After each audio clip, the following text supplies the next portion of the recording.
Olá, poderosa! Estamos iniciando mais um episódio do Elas Têm Poder Podcast. Hoje com a convidada Jessy Lima. Ela é empresária no ramo de cosméticos e hospedagem, é teóloga, pós-graduada em gestão pública, governança e neurociências. Foi secretária municipal de Economia Solidária aqui em Teresina, de janeiro de 2021 a abril de 2022. Atualmente, ela é presidente do movimento Mulheres do PL Piauí. Disputou a eleição em 2020 para a Prefeitura Municipal de Teresina e em 2022 ao governo do estado do Piauí. Atualmente é pré-candidata a vereadora aqui em Teresina. Seja muito bem-vinda, Jessy Lima. É com muito orgulho que eu recebo a primeira mulher política, né, aqui no Elas Têm Poder Podcast, que é um momento, assim, de a gente refletir sobre realmente o quanto a mulher tem conseguido espaço na política. Isso é muito importante. O Elas Têm Poder Podcast, ele existe para dar voz a todas as mulheres. E também as mulheres políticas que quiserem estar aqui, né, falando do seu trabalho, levando esses desafios, né, para que nós juntas possamos aí trilhar essa jornada com sucesso. Então, parabéns por tudo que você já vem conquistando até agora e fique à vontade para falar aqui para a nossa audiência. Em primeiro lugar, eu queria te fazer a pergunta: por que você resolveu ser política? Lá naquela época que você iniciou. Franci, obrigada pelo convite. Estou muito honrada em participar aqui com você do Elas Têm Poder. E saber que eu sou a primeira mulher política a estar aqui, que é um tema muito importante, né? O mundo gira em torno da política. As decisões mais importantes que impactam a sociedade partem de dentro da política. Verdade. E a política, ela precisa ser algo de todos. Não é só de quem está num partido político, ou só de quem está no poder, de quem tem um mandato. Porque ela impacta a sociedade como um todo. Quem gosta dela e quem não gosta dela. Verdade. E quanto mais pessoas estiverem envolvidas com a política, quanto mais mulheres estiverem envolvidas com a política ela irá atender mais às nossas necessidades. Verdade. Né? E o que eu mesma, eu sempre fiquei, né? A gente cresce ouvindo, política tem muita sujeira, tudo errado e tal. E eu sempre cresci e falei, eu não quero me envolver com política e tal. Mas eu acredito que, mesmo a gente não sendo da política, a gente precisa entender como tudo acontece, né? E é por isso que eu estou abrindo espaço para todas as mulheres políticas que quiserem vir aqui do nosso estado e de outros também, se quiserem vir, para a gente bater esse papo, para a gente, sabe, unir forças. Eu acredito muito na questão realmente da intenção de querer fazer algo por aquela cidade, estado ou país.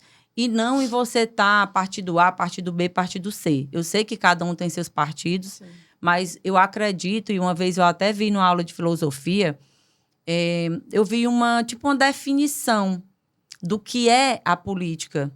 E eu achei tão bonito e era tão bom se realmente as pessoas que estivessem envolvidas na política pensassem daquela forma, porque muitas vezes a gente sabe, o ser humano é assim, em qualquer lugar, pode ser no comércio, em qualquer tipo de negócio, e também na política. Tem pessoas que elas não, na realidade, elas estão ali para tirar uma vantagem, elas não querem servir, porque qualquer liderança, a base é o serviço, não é isso?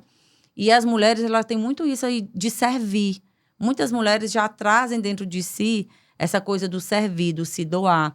E eu acredito que a cada vez que tiver mais mulher, com essa intenção, o nosso país melhora, né? O nosso estado e a nossa cidade. Sim, certamente. Mas eu queria te perguntar, assim, como é que foi para você lá no início, quando você iniciou, quais foram, sabe, os maiores desafios?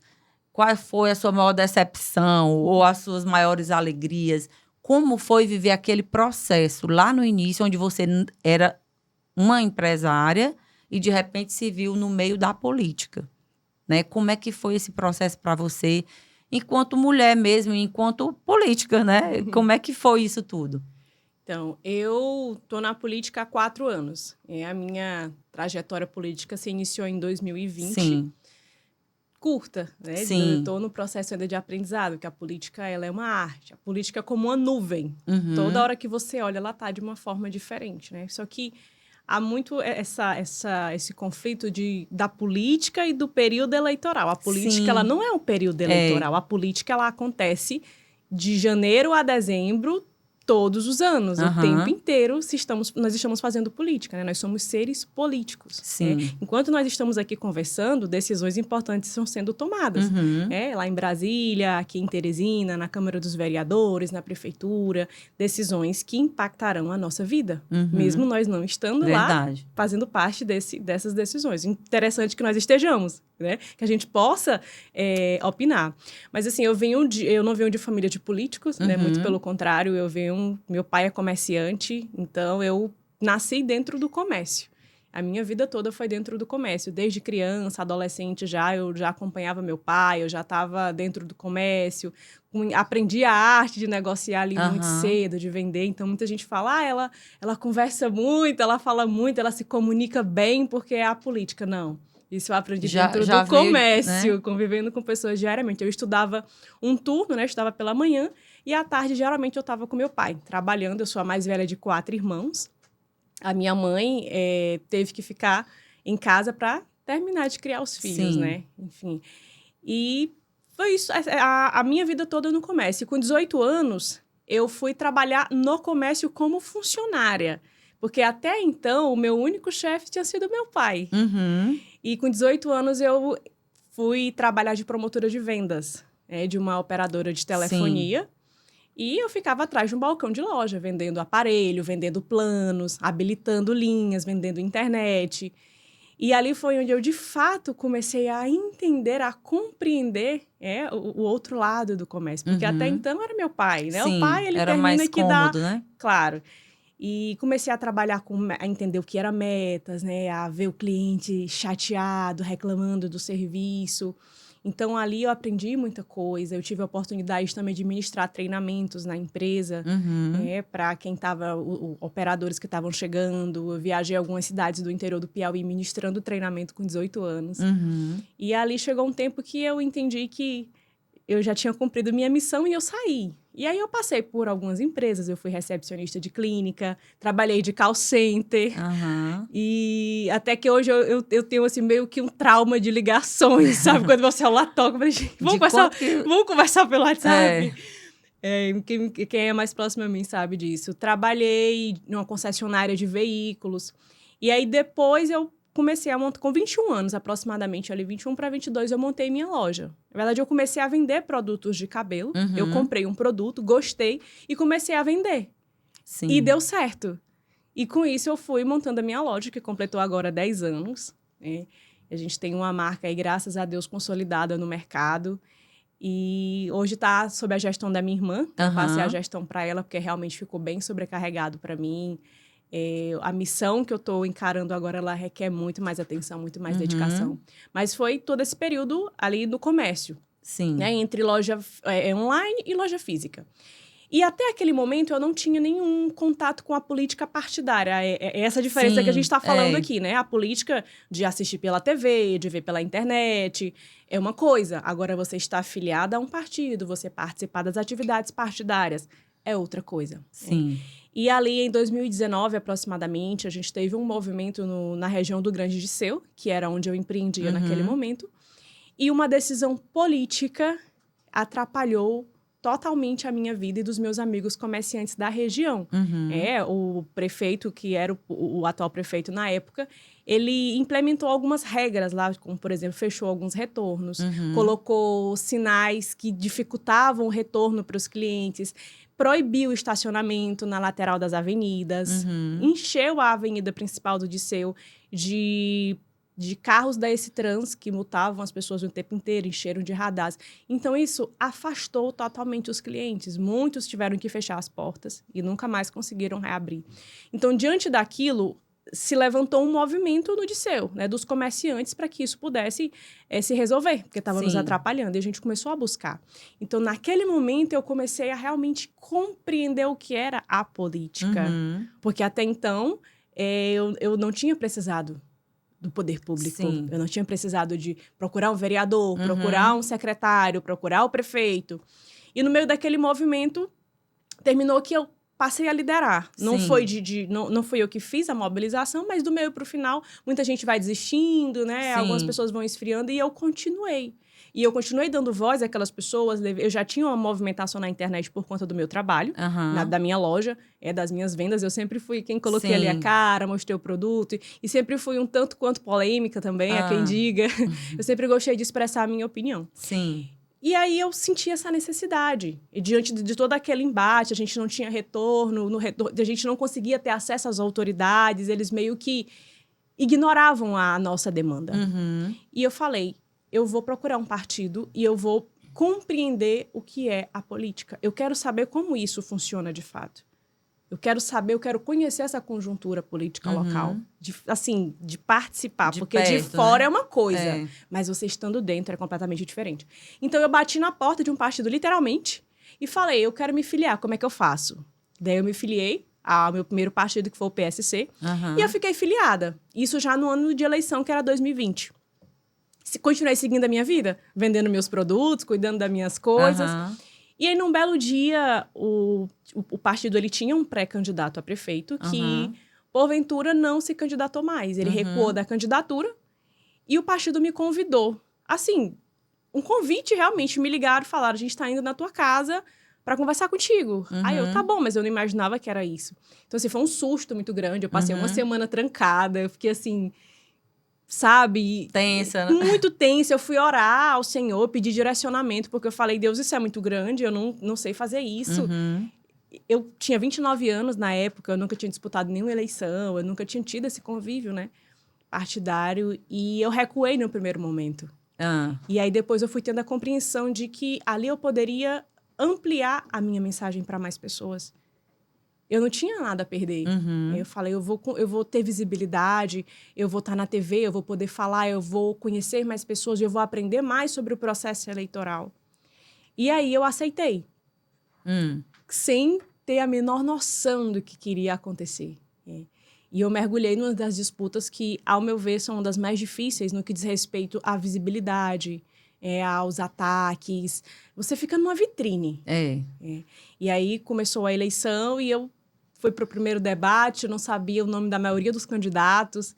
E eu sou míope, né? Eu tenho quase 3 graus de miopia e pediram para eu tirar os óculos para poder eu ser vista. Olha, as pessoas têm que te ver, têm que te conhecer. Isso tudo no meio da pandemia, tá? 2020 ali foi o pico, né? Eu sei. E você tem que andar, você tem que tirar a máscara para as pessoas te conhecerem. Então, imagina.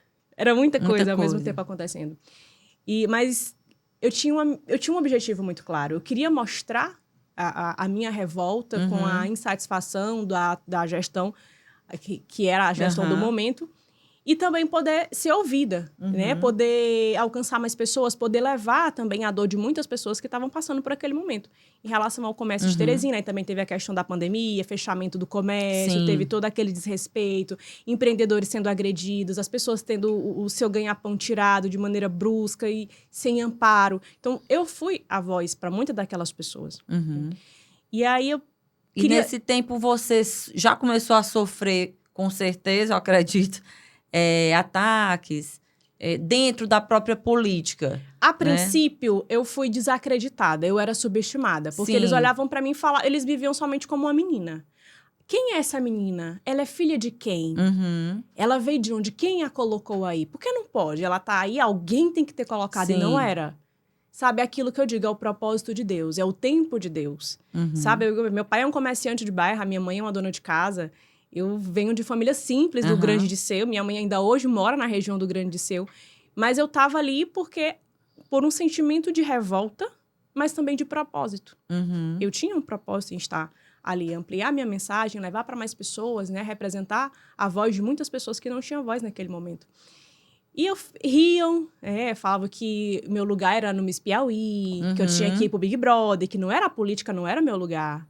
Que eu era só uma menina. E esse tipo de coisa que a gente escuta. Que eu era uma laranja, que eu tava ali porque alguém tava querendo se aproveitar. Esse tipo de coisa. Então, eu fui mais subestimada. Até o final da eleição. Quando terminou a eleição, eram 13 candidatos. Eu comecei em último lugar. Eu era a 13ª na pontuação. E terminei em terceiro, com 50.221 votos. Passando de deputado estadual, deputado federal, que já estavam há vários mandatos.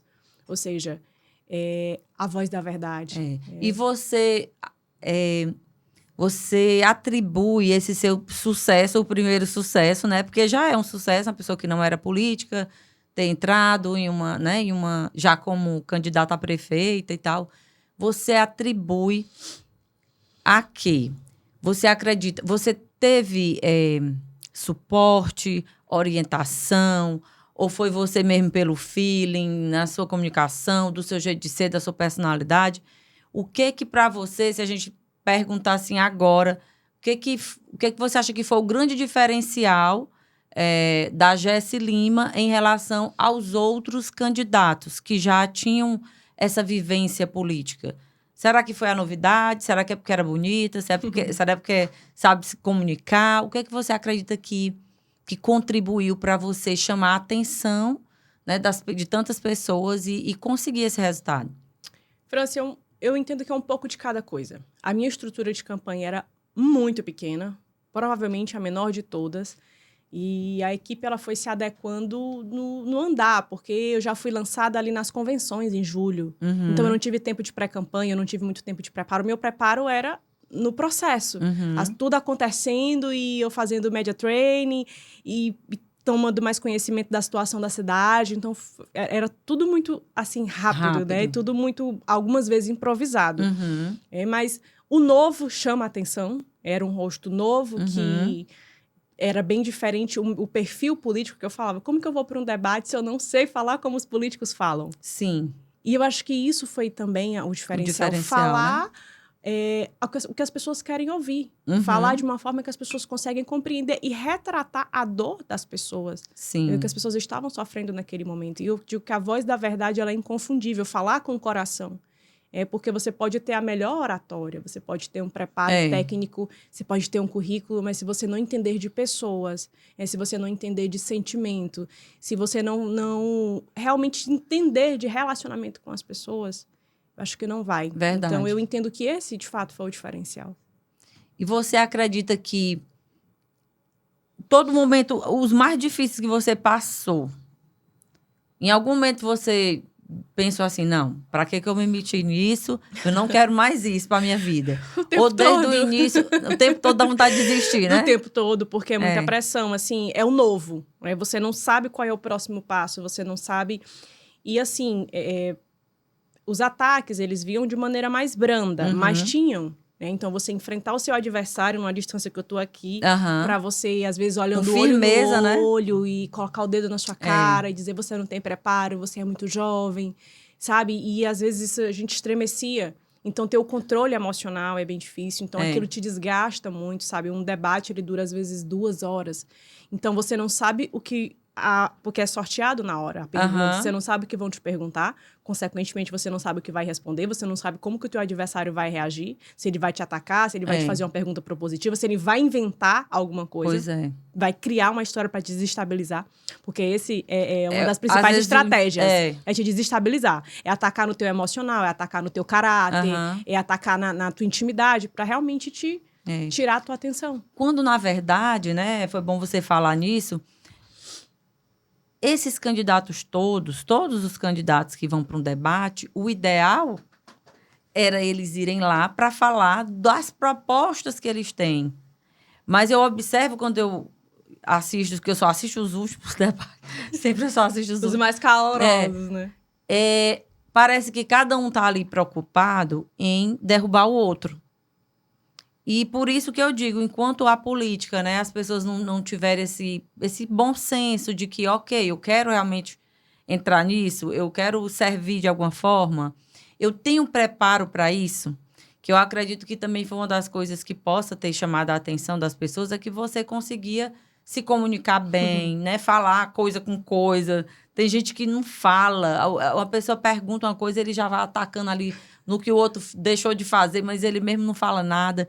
Então, assim, que cada vez mais, né, tenham mulheres que tenham coragem, né, coragem de se colocar e preparo, porque com certeza você depois foi estudar, mesmo que entrou, né, assim, rapidamente, mas, assim, precisa se preparar. Como é que... Eu digo muito, você tem empresa, eu também tenho empresa. Você vai botar na sua empresa uma pessoa para gerenciar a sua empresa, que a pessoa não sabe nada de comércio, nada de venda, nada de planejamento.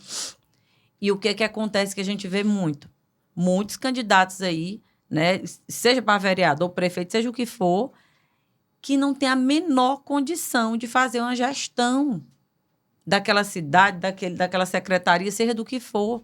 Sabe essa coisa de, porque é o amigo do fulano que deixou lá. E aí o nosso país, que tem tanta riqueza, nosso estado também, que tem tantas riquezas, fica nas mãos de pessoas que não têm a menor condição de administrar.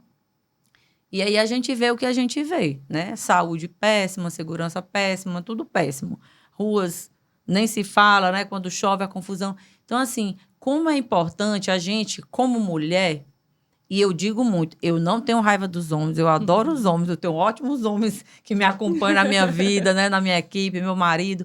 Mas, assim, o mundo da política é muito machista ainda. A gente vê muito homem ainda. Ainda existe um desequilíbrio, né? Entre quantidade de mulheres e homens. Eu não sei esse percentual, né? Se você souber, você me diz. Mas, assim, ainda existe essa desigualdade. E nós, mulheres, como sempre, na história toda da humanidade, a gente, quando entra para uma coisa dessa, né? A mulher que entra, ela tem que realmente vir bem mais preparada para provar, infelizmente, né? Que ela tem condição.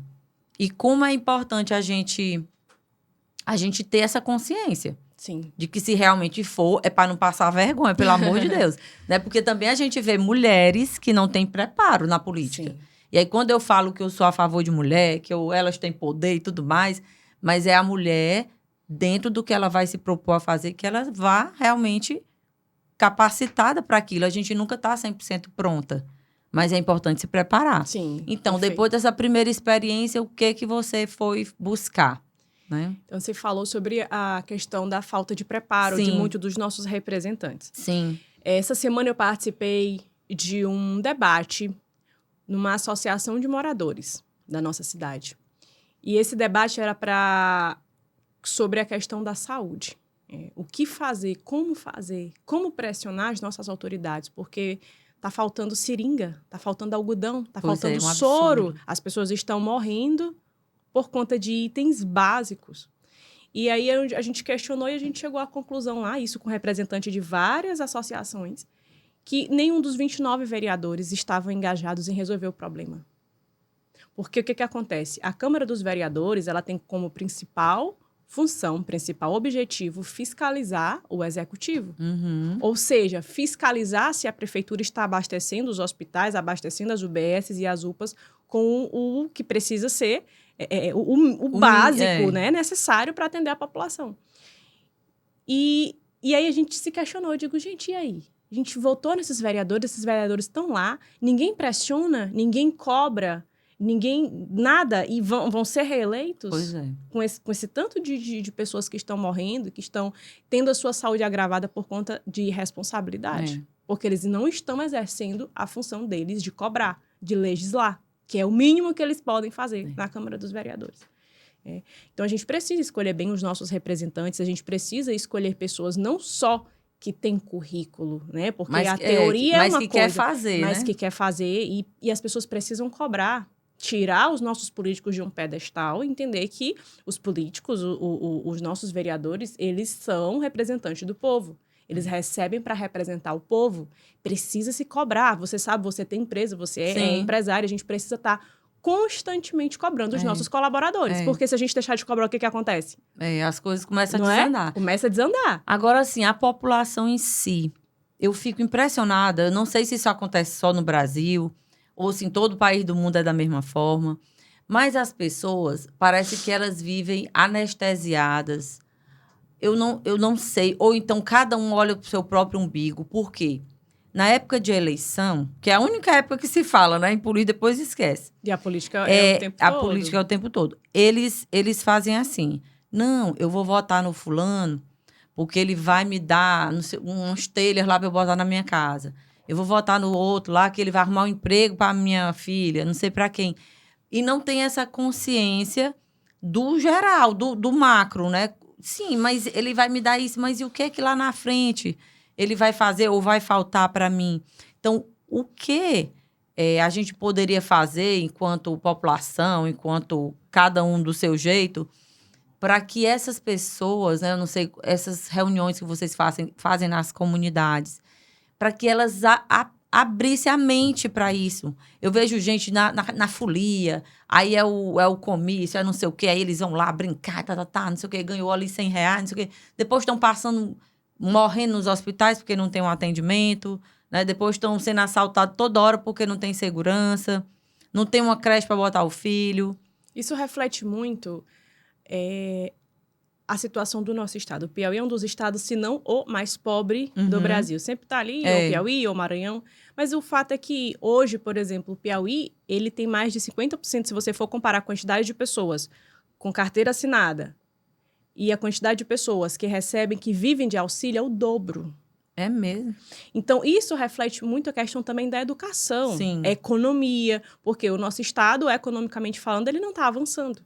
A gente olha, as empresas estão fechando, as empresas grandes que nós tínhamos aqui, que geravam oportunidades de trabalho, que empregavam a população, elas saíram daqui por falta de incentivo. Então, chega no período eleitoral, as pessoas estão ali com a única esperança de poder ter a sua necessidade atendida.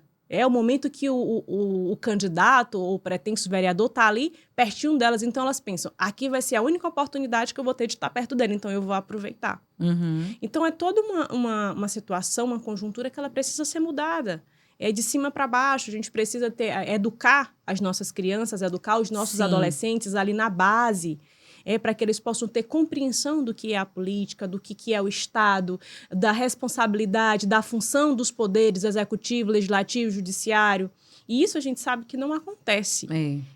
Então, assim, eu acredito muito, Franci, nessa mudança de mentalidade. Eu acredito muito nesse... A gente está vivendo muito... Há muita crítica aos coaches, né? A gente tem muita crítica. Lógico que tem muito charlatão por aí que está vendendo coisa que não existe.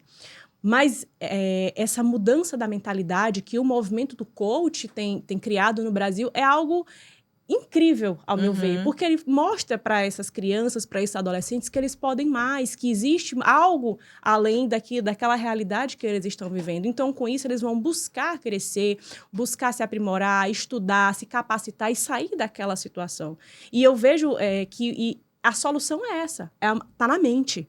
É a mente, é o modelo que foi implantado na nossa sociedade. Isso precisa ser quebrado, e não é do dia para a noite. Não adianta eu chegar e falar para uma pessoa que a vida inteira viveu de assistencialismo, que não tem o ensino médio, que na cabeça dela a função do vereador é dar um milheiro de tijolo para ela ou uma carrada de pedra. Não tem como. Como é que eu vou mostrar isso para ela? Na realidade, olha, você pode mais, tá vendo isso aqui? Você consegue mais, existe algo além disso aqui.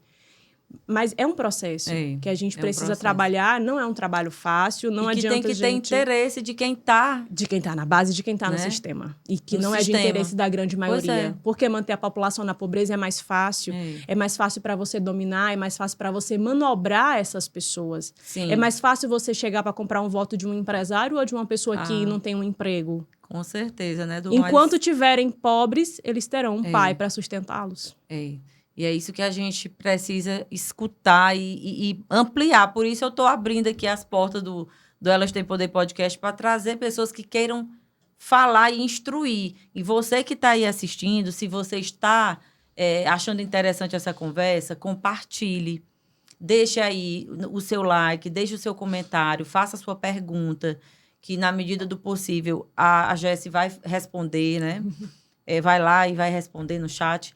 Porque é muito importante a gente criar esses momentos de conversa, de reflexão, de colocar as pessoas para escutar realmente, que não seja naquele calor lá da polêmica, das campanhas, né? A adrenalina tá que fica lá todo mundo, mas que a gente realmente raciocine, pense, né, a médio e longo prazo, o que vai ser melhor, né, para o nosso estado, para a nossa cidade, para o nosso país, independente que seja, né, qual seja a eleição.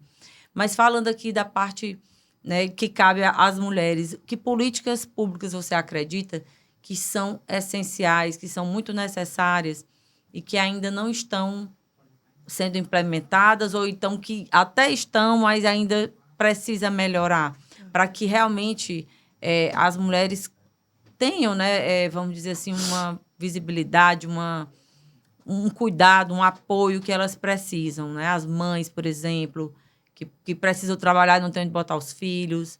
A gente precisa partir, primeiramente, da representatividade feminina. Uhum. O eleitorado feminino no Brasil, ele representa aproximadamente 52%, 53%. Ou seja, nós mulheres representamos mais da metade do eleitorado brasileiro. Uhum. E na política, nos espaços de poder, nós representamos aí aproximadamente 20%, 30%. Isso varia muito de estado para estado.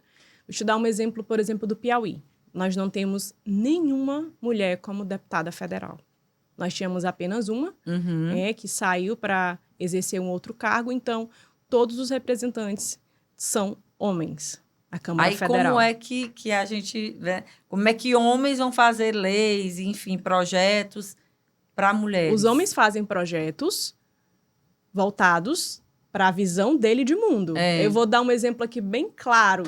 Vou exemplificar, desenhar. Quando eu conheci meu marido, que ele está ali lindo e maravilhoso, ele já morava na casa que nós moramos hoje, no apartamento. Era um apartamento bonito, grande, espaçoso, todo tecnológico, com Alexa em todos os cômodos, a cortina abre e fecha com Alexa, liga ar-condicionado, liga a TV. Mas a casa não tinha um porta-retrato. A casa não tinha uma foto. A casa não tinha uma flor. Não tinha um objeto de decoração. A casa mais parecia uma empresa do que uma casa.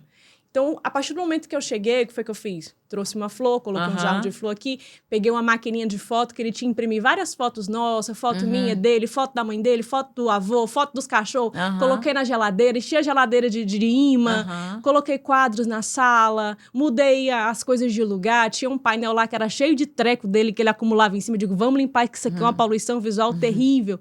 Então, isso é a mulher. A mulher, ela é a nutrição, ela é o amor, ela é o aconchego, ela é a proteção. E da mesma forma é a política. Verdade. E você muito bem falou, nós não estamos aqui para competir com os homens, nós precisamos dele. Sim. Eu preciso do meu marido. Meu marido é o meu apoio. Ele está comigo em todos os momentos, ele me dá o suporte que eu preciso. Naquilo que eu não sou muito boa, e ele e a gente se complementa, e o homem e a mulher, eles se complementam. Verdade. E a gente não está aqui para competir com os homens têm uma força física que a gente não tem o que questionar, e a gente precisa disso, mas é preciso equilibrar. É preciso equilibrar porque, como você falou, a política, ela está sendo, os projetos políticos, as leis, elas estão sendo feitas baseadas na visão de mundo do homem. O homem, ele tem uma visão muito direcionada, e a gente tem uma visão mais detalhada, a gente tem uma visão mais minuciosa. A mulher, para sair de casa, a mulher precisa lavar o cabelo, secar o cabelo, fazer uma maquiagem. Todo um detalhe, escolher a roupa. E isso faz parte do universo feminino. A mulher, eu falo que a gente só está 7 dias no mês normal. Isso não é frescura, isso é uma característica nossa. É biológico. Por exemplo, na empresa tem que ter essa presença feminina. Sim. Existe até um livro, não sei se você conhece, chamado Liderança Shakti. Esse livro ele foi escrito por um casal indiano e ele fala exatamente da importância do equilíbrio da energia feminina e energia masculina dentro da organização. No caso, lá, o livro fala de empresas, mas em tudo na vida. Então, né, nós, mulheres, a gente tem a energia masculina e feminina, o homem também tem. Mas, primordialmente, nós temos essa coisa do acolhimento, da flexibilidade, né, de ter essa empatia. Não que o homem não tenha empatia, mas a mulher, ela tem mais. Então, como é que pode? Esse sistema já tá desequilibrado. Biologicamente, nós somos diferentes. O nosso ciclo hormonal mensal, ele flutua muito. Sim. A cada semana, a cada 7 dias, os nossos hormônios, eles estão de uma forma. A gente sente dor de cabeça, a gente sente dores pelo corpo, e o homem não. Ele é mais linear. Então, se a mulher não tiver nesses ambientes para que ela possa passar e dizer, olha, isso aqui não dá certo, como é que você vai fazer isso? Por exemplo, eu acho a carga horária do comércio, as mães saem de casa, acordam 6, 5 horas da manhã. Na mesma hora do homem. Sendo que a mãe tem que fazer, né, arrumar o menino para ir para a escola. Entendeu? Aí, imagina, a mulher vai trabalhar, entra 8 horas, sai 6 horas, chega em casa 7 da noite, chega em casa, vai fazer comida, vai limpar a casa, vai cuidar das crianças, tem que se cuidar, tem que organizar tudo para o dia seguinte. Então, é preciso esse olhar feminino na elaboração das leis, na elaboração das cargas horárias, na elaboração dos projetos escolares, da forma como o mundo acontece, mas as mulheres precisam se colocar à disposição. E você falou muito bem, não é só ser mulher. Eu, Jéssica, o fato de eu ser mulher não me credencia a estar em ambiente nenhum.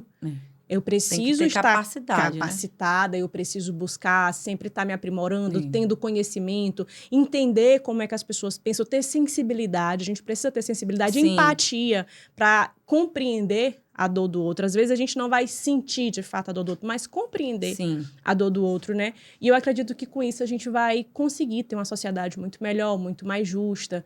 A gente sabe que o trabalho da mulher ele é muito mais exaustivo, né? A gente enfrenta muito mais desafios para ocupar os mesmos espaços que os homens. Sim, porque historicamente, né, sempre já foi mais, vamos dizer assim, a abertura já é para o homem, né? Ó, o homem pode isso, pode aquilo.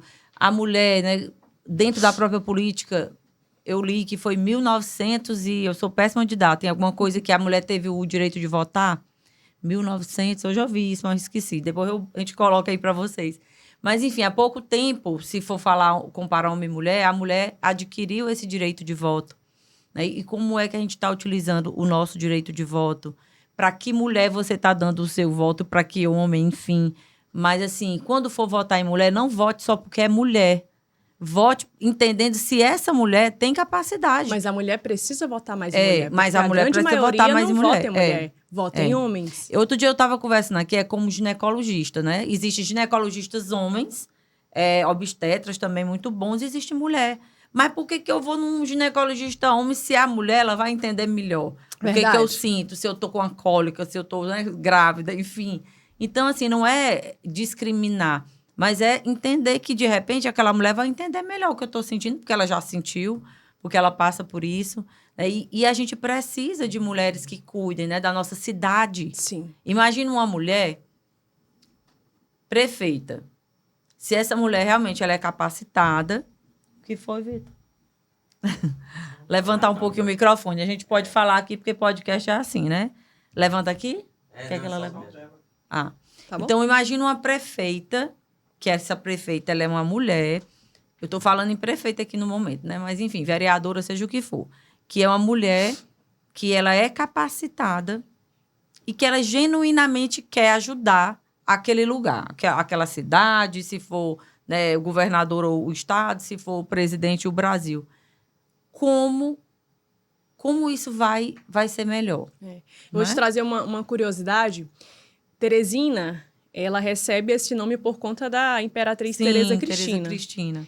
Mas Teresina nunca teve uma mulher sentada na cadeira da prefeitura de Teresina. Olha aí. Se você entrar no Salão Nobre, não sei se você já teve a oportunidade, mas quando você tiver, você vai ver que tem uma sala dos ex-prefeitos. Todos homens. É uma vergonha, né? Eu posso te garantir que não é por falta de ter mulheres capacitadas para estar ocupando esse espaço.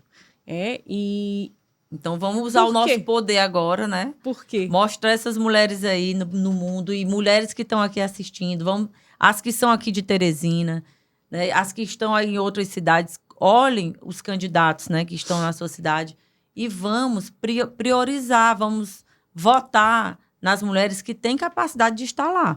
Porque assim a gente vai melhorar a nossa vida, a vida para os nossos filhos, para os nossos netos, né?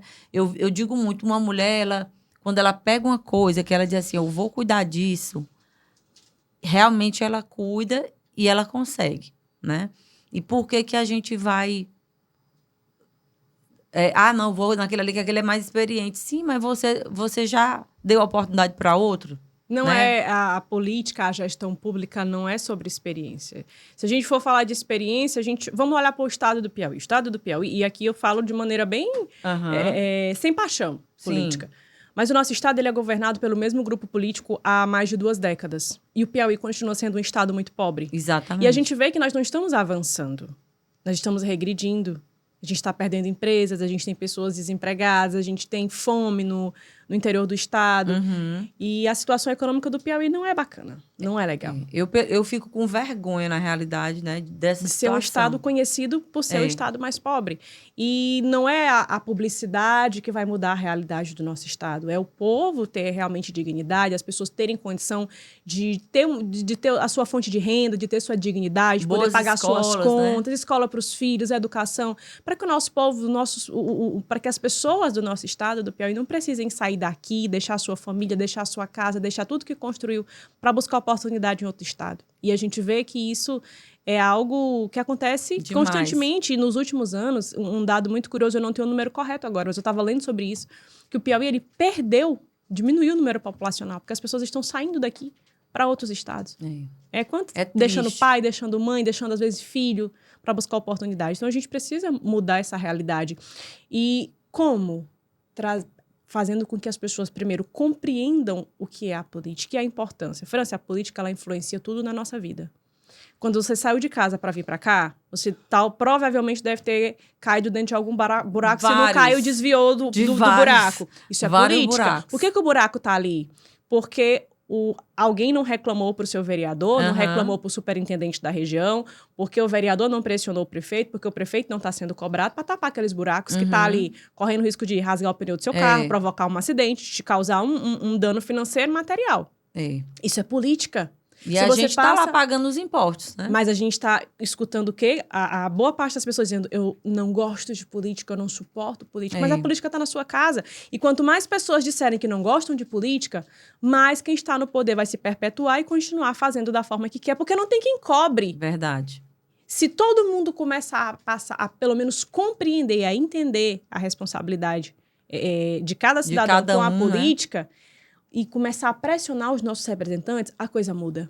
Sabe? Muitas mães que não encontram vaga na creche para os seus filhos, não podem trabalhar porque não tem vaga na creche, porque não tem creche em tempo integral. Mas quando a gente chama, vamos conversar, vamos gravar uma entrevista, vamos aqui participar de um movimento, não, eu não quero me envolver, eu não quero me comprometer. Então, como é que a gente vai conseguir esse avanço? Eu estou aqui, França, colocando a minha cara a tapa. Eu estou aqui resistindo, a política... Por que a grande maioria se perpetua no poder? Porque os políticos profissionais, eles são muito resilientes. E isso a gente precisa admitir. E eu falo, para estar aqui, é preciso muita resiliência. Para se manter de pé, para aguentar pancada, manhã, tarde, noite, afronta, mentiras que criam contra você para te desestruturar, para te difamar perante a sociedade. Então, a gente precisa... ser mais resistentes, ter menos milindre, porque a pancada vem, e ela vem muito forte. E nós, mulheres, os ataques, eles, na grande maioria das vezes, vêm o quê? Para atingir a tua honra. Geralmente é na honra, é no caráter, é na tua fé, para te colocar em descrédito. Como se qualquer coisa que fosse colocada fosse maior do que a tua capacidade de gestão, do que a tua capacidade técnica, do que a tua capacidade de executar um projeto.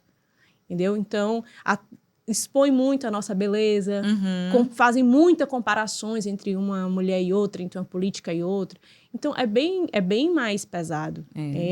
Então, a gente precisa realmente ter essa informar, essa né? Buscar essa informação e ter essa resiliência. E ter essa resiliência para aguentar a pancada. Então, a gente precisa. E ser político, estar na política, não necessariamente você precisa ocupar um cargo ou você precisa disputar uma eleição.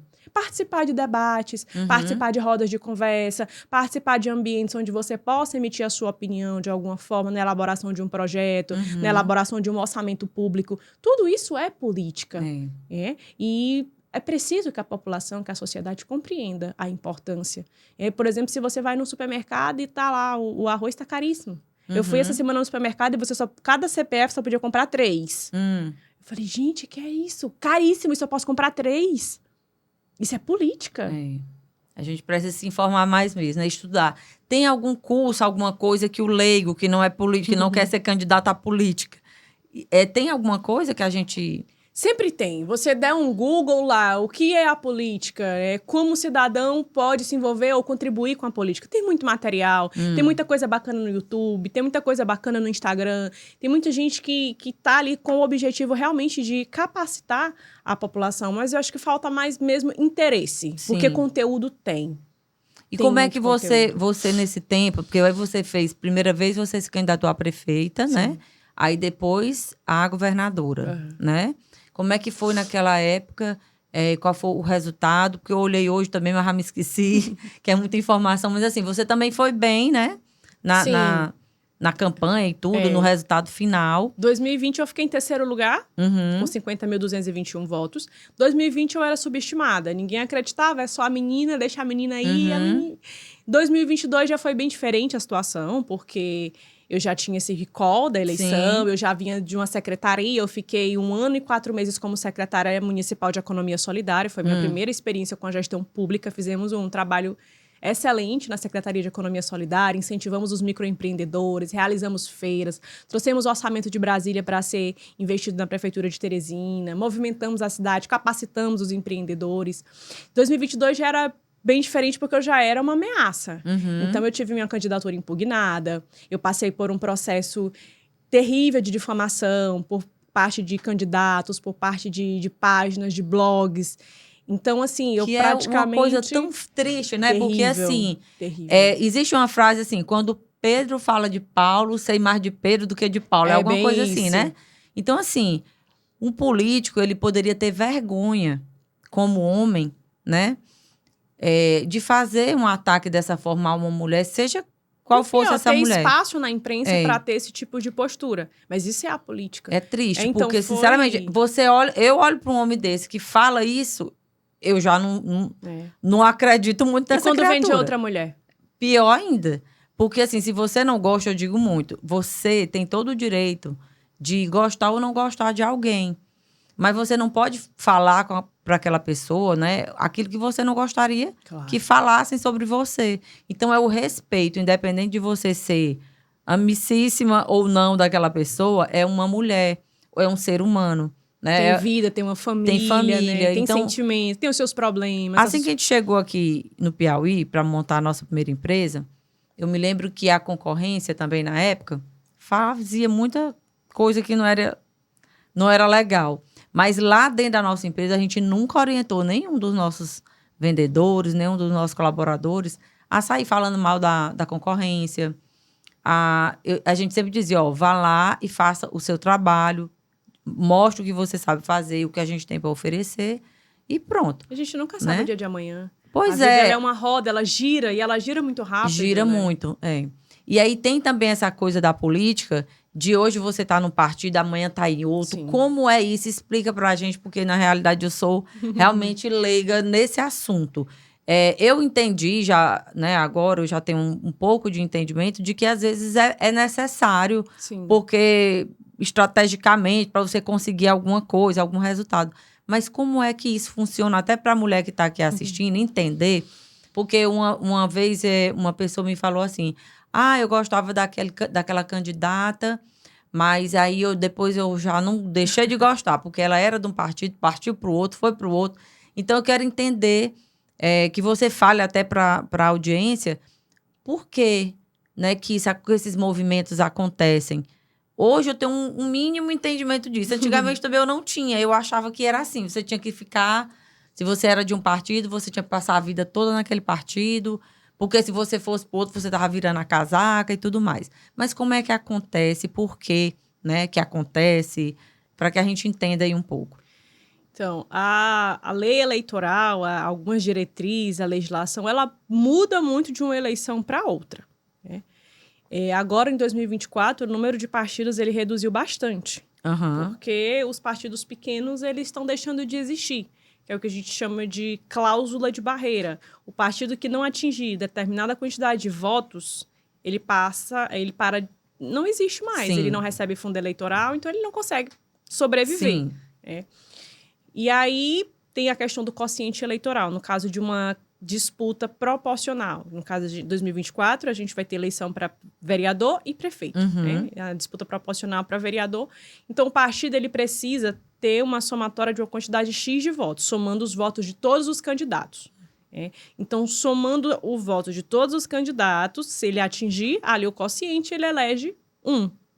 E aí, assim, sucessivamente. Só que cada partido, ele tem o seu próprio número de votos que cada candidato precisa obter individualmente, porque tem a somatória de todos, que é do partido. Sim. No caso dos 30, que a gente pode ter até 30 candidatos, somando todos, ele tem que atingir um número X. Tá. A meta global, como fosse a empresa, a meta geral da empresa. Só que individual, o candidato ele também precisa atingir um número X. Sim. E isso vai variar se o partido tem vereador de mandato ou não, um vereador, 2 vereadores. Então, tudo isso influencia. Se é um partido que não tem nenhum candidato que já disputou a eleição, que tem uma perspectiva X de voto. Então, tudo isso muda. Então, dentro dessa estratégia, cada um analisa o que é bom para você. Então, às vezes, é necessário sair do partido, porque ele sabe. Aqui nesse partido, eu vou precisar de 6 mil votos para me eleger. Eu não tenho 6 mil votos, eu só tenho 3. Então, eu vou para o partido Y, porque lá no partido Y, eu vou conseguir me eleger com a quantidade de votos. Mas também tenho que saber se lá os candidatos também têm uma perspectiva. Então, é uma ciência. É uma ciência bem complexa, né? Números. Que é importante, né? Bastante números. Que as pessoas até entendam, porque existe essa coisa de... porque traiu o partido X e foi não sei pra onde. As pessoas ficam muito no emocional. Exato. Né? E a política, ela precisa ser mais razão. Ela precisa você compreender. Era bom, mas agora não presta mais. Não, peraí. Gente boa, e eu posso te falar com propriedade. Tem na esquerda, tem na direita. Conheço pessoas maravilhosas dos dois lados e conheço pessoas não tão boas nos dois lados. Sim. Então, você tem que conhecer a história de vida do seu... no caso, pré-candidato, candidato, você tem que conhecer, você tem que saber quais são as propostas, você tem que conversar, saber para que rumo é que ele está indo, porque a decisão final vai partir dele, mesmo ele estando no partido, estando numa conjuntura, mas o trabalho do dia a dia, do corpo a corpo, de visitar as comunidades, de conversar com a população, é dele.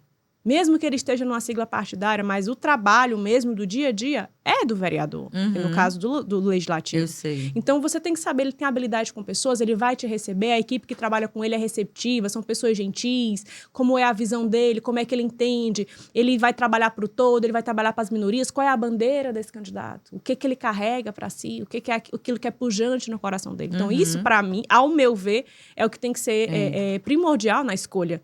Para escolher correto. Eu e também cobrar. Acredito, E cobrar. E primeiro se informar para saber cobrar, né? Claro. Porque se a gente não entende direito como a coisa funciona, realmente a gente não vai nem saber cobrar. É como eu falo também, eu sempre comparo com empresa, porque é a minha enfim, experiência. Numa empresa, eu digo muito, você precisa entender um pouco de cada área. Verdade. Porque senão, como é que você vai cobrar o gerente que está naquela área, né? Ou, sei lá, você vai perceber que aquela pessoa está fazendo um bom trabalho ou não. Então, a gente tem que se informar mesmo, que buscar conhecimento. E você, como pré-candidata, quando é que é candidata? Ou que vai ser candidata mesmo? As convenções vão acontecer em julho, eu não sei ainda a data exata. Então, após as convenções, onde é homologada a candidatura, o partido decide quem é candidata, coloca o nome, faz a atazinha e pronto. A partir daquele momento, já teoricamente começa a candidatar, você já passa a ser a candidato, né? Mas a campanha, de fato, ela começa em agosto. Sei. E são 45 dias aproximadamente de campanha. As eleições esse ano acontecem no dia 6 de outubro. E aí, onde a gente vai estar novamente tendo a oportunidade de decidir o futuro da nossa cidade. Sim. Que nós possamos escolher com razão, com consciência, baseado em projetos, né? Baseado na habilidade dos candidatos. Dentro desses projetos que você já fez enquanto estava na secretaria, né? E o que você pretende fazer caso você, né, venha a ser a nossa vereadora aqui, uma das vereadoras da nossa cidade? Qual é a sua bandeira, né? O que você defende, o que você acredita que faz de melhor e que pode fazer pela nossa cidade? Acho que a minha principal missão é ouvir as pessoas, compreender o que as pessoas querem. Porque eu tenho uma visão do que é necessário, eu tenho uma visão do que precisa. Mas, por exemplo, numa comunidade aqui, por exemplo, uma comunidade X, eu posso achar que algo é bom para eles, mas para eles aquilo não é bom. Sim. Então, acho que ter um diálogo aberto com a população, em primeiro lugar, para compreender, porque cada região da cidade de Teresina, cada bairro, ele tem a sua necessidade própria, tem uma forma de acontecer. E eu sou empreendedora, eu venho do comércio, e eu falo que o empreendedorismo, ele não é só você empreender, você ter um negócio, é uma visão. A visão empreendedora, a visão de otimizar as coisas, a visão de resolver problemas, a visão de otimizar aquilo que está sendo entregue nas nossas mãos para que a gente possa fazer muito mais com menos, né? Que é isso que a gente tem na nossa empresa. Isso. A gente está sempre buscando enxugar as despesas, a gente está sempre buscando otimizar o que a gente tem, a gente está sempre buscando fazer muito mais com aquilo que a gente tem, para que a gente não tenha que adquirir mais um gasto, mais uma despesa. Então, essa visão empreendedora. E também ter um olhar muito mais generoso e de muito mais amparo com as mulheres, no que diz respeito hoje à educação. A gente sabe que as escolas públicas de Teresina, elas têm uma disponibilidade de vagas em tempo integral, principalmente nas creches, né?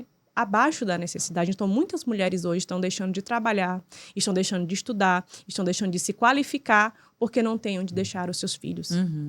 Então, isso é uma prioridade, ao meu ver, para que a gente possa desenvolver economicamente a nossa cidade, para que as nossas mulheres tenham autonomia. Aí a gente entra também, Franci, na questão da violência doméstica contra a mulher, é que a grande maioria das mulheres, elas não conseguem romper esse ciclo de violência, porque elas dependem financeiramente do agressor. Como se livrar desse agressor?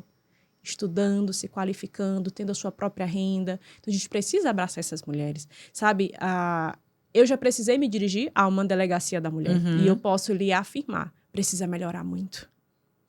A receptividade, o acolhimento está muito aquém do que era para ser entregue.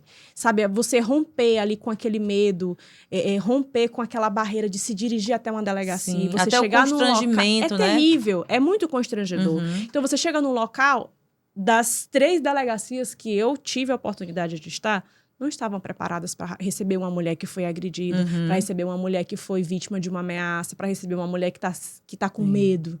Sabe, o acolhimento, essa visão feminina que precisa, de fato. Com certeza. E imagine, você é uma mulher que tem instrução e tudo. Imagina aquela que realmente é uma pessoa mais simples, é uma pessoa que não tem instrução, uma pessoa que não tem dinheiro. Imagina. E aí o homem tá lá dizendo que vai matar. E aonde é que essa mulher fica? Eu sempre pergunto, uma vez eu perguntei, mas fiquei sem resposta.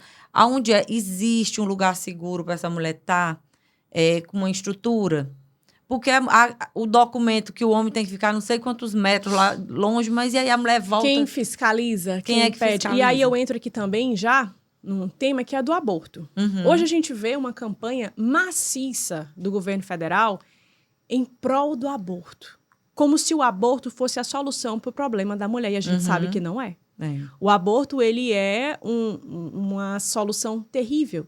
Que ele causa na mulher um trauma emocional, psicológico, físico, muitas vezes, pro resto da vida. E até risco também, né? Muito risco de vida. Então, assim, o aborto, ele não é culpa da mulher, na grande maioria. Por quê? O que eu vejo?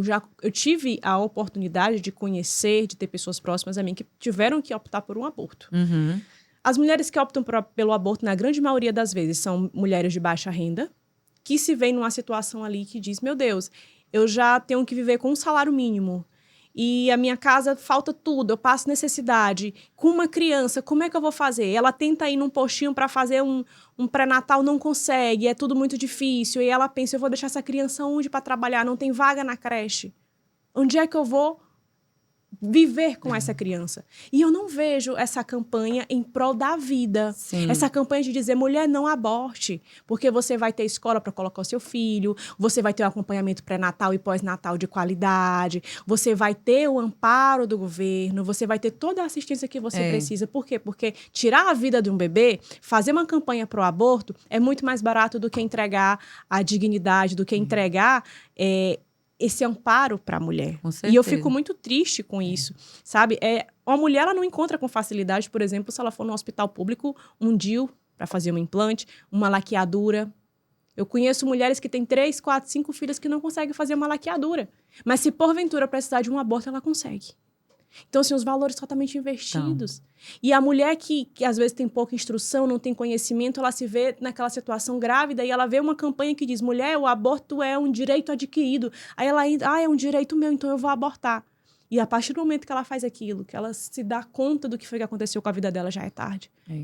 Isso é um assunto bem delicado, mas também eu concordo, sim, que com certeza que se mulheres tivessem mais, né, apoio, tivessem mais suporte, tivessem mais condições, elas não iriam optar por isso, porque é uma vida, né? Certamente. É uma vida em qualquer... Desde da concepção já é uma vida. Já é uma vida. E espiritualmente falando também é um peso para a mulher carregar, por exemplo, o peso da culpa e ficar pensando, poxa, se meu filho tivesse nascido, e se, sabe? E essas mulheres, e eu converso com elas, ainda hoje elas carregam trauma por conta disso. Foi no momento de desespero, foi no momento em que elas não podiam ter essas crianças, foi no momento em que o parceiro não queria, ela estava sem emprego e ela optou por isso. E carregam até hoje o peso da culpa. É muito sério. Então, assim, que bom que a gente tá tendo mulheres, né, na política aí, e eu espero que você consiga realizar um bom trabalho. Amém. Assim como as outras, eu convido, né, que quiserem vir aqui também contar, falar, porque a gente precisa se informar e precisa de pessoas que queiram fazer, independente do partido. Eu estou sempre falando isso porque eu acredito também que existam pessoas boas em todos os partidos. Assim como em todos os partidos também tem aqueles que entram só para ganhar o dinheiro, para... Enfim. Em todas as famílias tem pessoas boas e ruins. Exatamente. Tem 5 filhos, cada um é de um jeito, cada um né? de um jeito, é verdade. Então, a gente tem que parar com essas... Sabe? Com essa paixão cega que... Fanatismo. Fanatismo. Aí eu gosto daquele político ali, aí ele tá fazendo uma atrocidade bem ali, mas eu tô buscando uma desculpa para justificar aquilo que ele tá fazendo. Você não precisa deixar de gostar. Não precisa, mas é reconhecer, é olhar para aquela pessoa. Ali não foi bacana. Assim como uma mãe, eu digo muito que eu tenho filhos, né? Eu tenho 3 filhos, mas eu amo todos eles, mas eu vejo o que é de bom e o que não é de cada um. E por eu amar mesmo é que eu digo, olha, isso aqui não tá bom. Vamos lá, vamos ajeitar. Então, mas o eleitorado brasileiro, eu observo isso dessa paixão cega que burra, no meu ponto de vista, é burrice, porque você tem que ter... eu já tive pessoas na minha empresa que eu não simpatizava tanto com aquela pessoa. Mas ela era um bom profissional, fazia o trabalho direito, entregava tudo. Para que eu ia demitir aquela pessoa? Ela não estava fazendo o trabalho dela? É isso. Pois assim a gente tem que fazer também quando for escolher as pessoas, né, para estar à frente aí dos cargos públicos. Você não precisa amar, você tem que olhar e ver se essa pessoa tem condição de estar ali. É muito isso do amor e ódio. Tipo assim, eu gosto dessa pessoa, eu faço tudo por ela, e de repente ela comete um vacilo. Aí eu odeio. Agora eu não amo mais, eu odeio, não serve mais pra nada. As pessoas são extremamente críticas com o outro, mas consigo não é. Então não tanto. A gente tem que entender, ponderar, gente, que tudo é ser humano. Ser humano. Tudo, pode errar, pode acertar, mas vamos lá, vamos botar na balança. Na balança. Tá errando mais, tá acertando mais, tá fazendo o quê? É importante. E às vezes é um momento que a pessoa não tá bem, um dia que ela não tá legal, um problema que ela tá passando, ela toma uma decisão ali, às vezes, sem pensar. Sim. Como todo mundo isso acontece, a gente se arrepende, vai lá e corrige e toca a vida. Eu acredito também nisso. Então, mulheres que estão aqui assistindo esse episódio, compartilhem bastante aí, sabe? Deixem seus comentários respeitosos, né? Se você não gostar de quem tá aqui, não precisa você ir lá para xingar. Vamos mostrar que a gente tem empatia, que a gente tem educação, que a gente é mulher inteligente e que tá aqui disposta a ouvir. Porque o primeiro passo é a gente se abrir para ouvir. E aí, depois, sim, você vai, né? Os prós e os contras você escolhe. Claro. Mas não já ir com aquela barreira de que não, é do partido tal, ou é não sei o quê, eu não gosto. Eu acho que isso realmente não é inteligente e a gente precisa parar com isso para que o nosso estado, a nossa cidade, o nosso país realmente evolua. Quando eu viajo, eu sempre viajo aí para fora e tal, eu fico muito chateada quando eu vou, sabe, naqueles parques lindos, sabe, as ruas, os asfaltos igual um tapete, tudo funcionando. Meu Deus, e por que no Brasil Por que nós não temos? Por que no Piauí não é assim? Aí eu fico pensando, meu Deus, os políticos do Piauí, eu tenho certeza que já vieram aqui nessa cidade, já vieram aqui nesse parque. E por que não fazem lá? Porque o povo não exige, porque o povo não pressiona, porque o povo está acomodado, porque muita gente não sabe que existe isso, não conhece outra forma de ser, né? Não conhece outra forma de existir, não conhece outra rua, a não ser a sua rua esburacada, que tem a lagoazinha lá no meio, o esgoto a céu aberto, ela só conhece aquela forma de ser. Então, você sabe que existe outra forma de ser, porque você teve a oportunidade. É verdade. A questão da mudança da mentalidade, da forma de enxergar a vida. Verdade. Jéssica, eu falo que toda mulher tem superpoderes, né? E eu sempre pergunto aqui às mulheres que vêm, qual é o seu superpoder? Então, qual é o seu superpoder? Aquilo que lhe trouxe até aqui, que faz você realizar as coisas na vida. O que é que você acha que é o seu superpoder? Resiliência. É a minha fé em Deus, logicamente, acima de tudo. É o que me mantém de pé, é o que me mantém firme, é o que me faz cair e me coloca de pé novamente. Mas a resiliência tem que ter muita, né? Exatamente. E para você ter resiliência, Francis, você precisa ter a sua identidade firmada em Deus. E isso, para mim, é o diferencial. É você saber quem você é em Deus. O que Deus te criou para ser. Porque quando a gente tem a convicção da nossa identidade, porque muitas pessoas vão chegar e colocar o dedo na tua cara, certamente já fizeram isso com você, vão dizer você é isso, você é isso, você é aquilo. Então, se você não tiver a sua identidade firmada, você começa a tomar um pedaço de cada coisa, um pouquinho de cada coisa que estão falando de você, e você vai tomando para si. Você não é capaz o suficiente, você não é preparado o suficiente, você não é bonito o suficiente, você não é jovem o suficiente, ou você é muito imatura, e você vai tomando aquilo para si. Então, a minha identidade firmada. Eu sei quem eu sou, eu sei de onde eu vim e sei para onde eu estou indo. Muito bem. E para você, o que é uma mulher poderosa? É uma mulher que tem a sua identidade firmada. É uma mulher que ela não se deixa parar, não se deixa abater. Que chora as suas lágrimas, que vai para o seu secreto com Deus, coloca o seu joelho no chão e busca no Senhor o renovo das forças e continua seguindo, mesmo diante de tanta dificuldade, né? Todas nós passamos por momentos difíceis. Não importa se a gente tem é de uma classe econômica diferente, se é rico, se é pobre, se está numa posição de poder, se é uma pessoa mais simples. Todos nós enfrentamos as nossas dificuldades. E quanto mais alto a gente está, quanto mais responsabilidades a gente tem, maior são os desafios, maior são as pancadas, né? Quanto mais alto, o vento ele bate mais forte. E a queda, consequentemente, ela é mais rápida também. Com certeza, muito bem. E eu quero te agradecer por ter vindo aqui, falar com a gente, deixar a tua mensagem, desejar aí boa sorte. Obrigada. Né, na campanha, se você realmente for, né? Porque agora ainda é pré-candidata. Mas eu quero te pedir para deixar um recado para a nossa audiência. Fique à vontade para falar o que você quiser, né? Porque o nosso podcast, ele está aberto para todas as mulheres. Obrigada pelo convite. Fiquei muito honrada em participar, que eu sei que tantas mulheres maravilhosas já estiveram por aqui. E fico feliz em também estar fazendo parte desse quadro de mulheres. Dizer a você, mulher, que continue a sua trajetória. Eu sei que nós vivemos tempos difíceis, todos nós estamos enfrentando tempos difíceis. Cada pessoa, cada mulher está enfrentando a sua própria dificuldade, a sua própria batalha, o seu próprio desafio diário. Mas dizer para você que Deus é contigo nos momentos de aflição, nos momentos de tristeza. Ele não esquece de você em momento nenhum. Então, continue tendo fé, continue renovando as suas forças no Senhor, porque lá na frente Ele tem vitória para você. E a Jéssica vai estar aqui, de alguma forma, né, lá na frente. Se ela estiver aqui em Teresina, eu vou cobrar, viu? Essas conversas nossas aqui. Todas vocês que estão aí também, então vamos acompanhar. E se você, de alguma forma, simpatizou, né, a gente vai aí, seguir juntas. Boa sorte, tudo de bom. Obrigada, para você que está aqui com a gente, eu quero agradecer a tua audiência. Quero dizer também que aqui no estúdio, a gente pode também, você pode vir aqui e alugar esse espaço para fazer o seu vídeo, o seu curso, enfim, o que você quiser. Esse estúdio também foi criado para isso. E você pode, sim, vir com a gente. Eu não sei se os meninos fizeram o QR Code para botar na tela. Você coloque aí a câmera do seu celular para o QR Code e vai dar todas as informações direto para o nosso WhatsApp.